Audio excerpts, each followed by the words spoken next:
Je vais vous poser la question, est-ce que la radio Beurre FM a un problème avec Israël et avec les accords d'Abraham? Mais absolument pas. Mais vous dites, franchement, depuis 30 ans d'existence, est-ce qu'il y a déjà eu un souci avec... est-ce que vous avez déjà entendu un ton antisémite, un ton, quel que soit, qui vienne déranger ou bousculer, si vous voulez, sur les ondes de BFM? Absolument pas, jamais, bien sûr que jamais. Alors qu'est-ce qui s'est passé? C'est pour ça, je vais vous expliquer, c'est pour ça que je profite de votre antenne pour dire merci à André Berkoff, que je connais de longue date.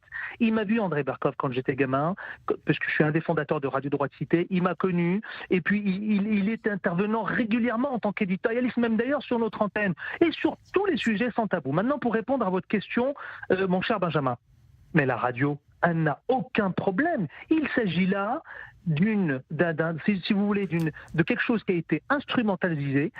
Visiblement. Non, la radio, depuis 30 ans, n'a jamais aucun problème avec personne, y compris Israël. Je vous le dis clairement.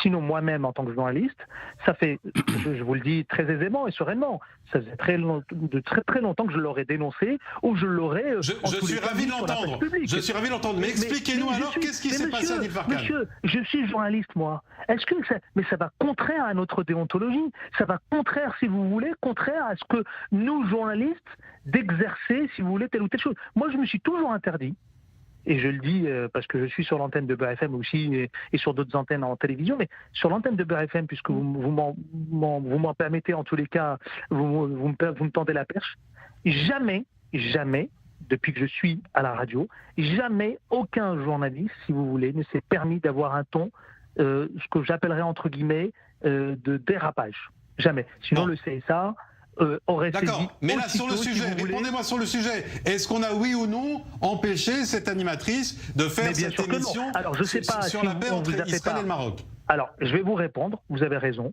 D'abord, la direction, elle a rédigé un communiqué de presse, je ne sais pas si vous l'avez vu, oui.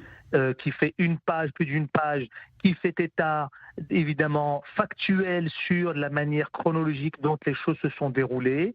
Il n'y a eu aucune sanction à l'égard de ces deux animateurs, Rosa Méziane et Malik Yetou. Je peux vous l'affirmer et vous le confirmer. À part la fin de l'émission.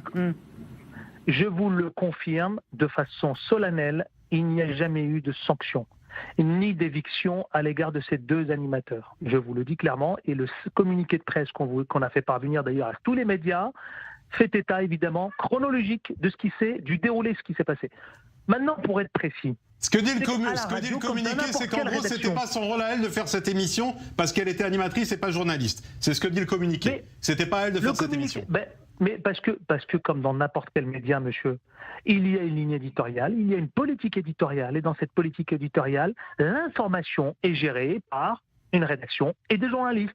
Mais donc vous me confirmez qu'il y aura bien une émission qui sera faite sur cette... Non seulement je vous confirme que deux choses, que tous les sujets sensibles ou pas, que ce soit talk d'information ou en tous les cas sujets qui ont attrait à de l'infotainment ou en tout cas à de l'information news pure et dure, sont traités par des journalistes comme dans n'importe quel média, y compris la vôtre. Deuxième chose, moi j'ai parlé au porte-parole de l'ambassade d'Israël, on a eu une conversation qui était très cordiale, et ça fait très longtemps d'ailleurs que je suis en connexion avec eux, comme journaliste, je fais mon métier, donc je suis en connexion avec quasiment toutes les ambassades, me connaissent.